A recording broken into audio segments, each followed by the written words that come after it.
Jolene Cheney. And I'm Adam Snyder in tonight for Kevin. That special election will cost taxpayers $1.3 million. News 4's Nick Camper is here with more. Nick? Yeah, over $1 million will be spent by the state election board for the special election in March. This could have been avoided if state question 820 was on the ballot in November as intended.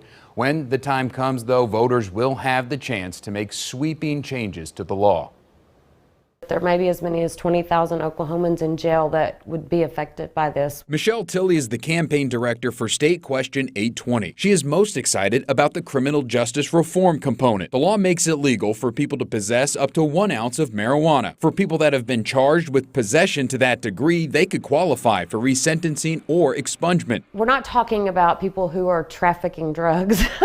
Here, we're talking about people, that may have a joint on them. People would also get to grow up to 6 plants at their home, and taxes would be distributed to cities, public education, and programs to combat drug addiction. Those tax dollars are just going to be a huge help to especially our local communities that need that extra assistance. The tax breakdown goes as follows: 10% for cities and counties, 10% for the court system, 30% to the state's general revenue fund, another 30% to public schools, and 20% to organizations, both government or community-based, that provide drug addiction treatment. Kyle Davis with Climb Collective, a cannabis consulting firm in Oklahoma City, says it's not in the state question, but he can foresee growers needing to label products for each market. Perhaps it'll be the case that you'll have to grow product that is labeled from the outset, seed to sale, starting with a seed. This is a recreational product. This is a medical product. His company works with over 300 growers and dispensaries in Oklahoma.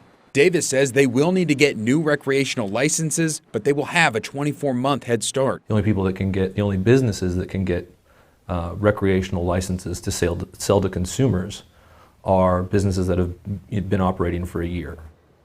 The state election board will have to ask for more funding to pay for the election. In a statement, a spokesman for the Senate says that they did agree to fully fund that special election.